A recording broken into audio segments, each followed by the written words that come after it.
CC-T10-03.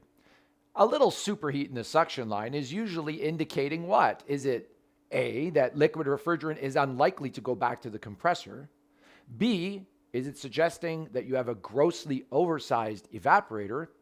C, does it mean that the condenser is not rejecting enough heat? Or D, perhaps it means that you have subcooled gas before it enters the compressor.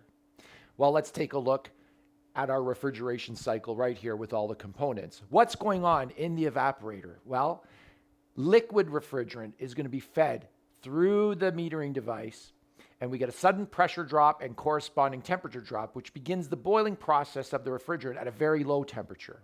And by low temperature, I mean that it's boiling at a temperature which is colder than the air or the medium being cooled, which is blowing across that evaporator coil. And of course, this sets up the heat exchange. So what's happening is the air's giving up BTUs of heat energy to the refrigerant to drive the boiling process as the refrigerant flows through the evaporator. What this means is that the liquid refrigerant that enters the evaporator starts changing state to a vapor.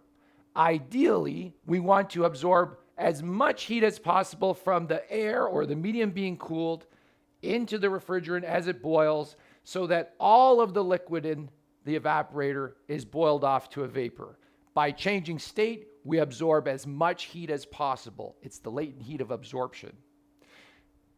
When we leave the evaporator, we really want to have 100% vapor in the suction line only.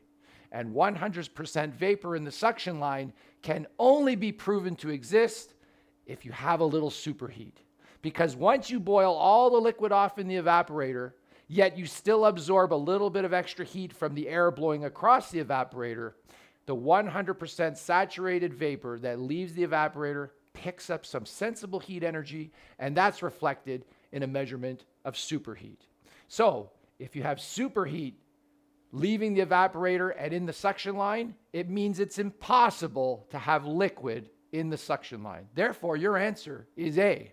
A little superheat in the suction line usually indicates that liquid refrigerants are unlikely to go back to the compressor. Therefore, your compressor's safe.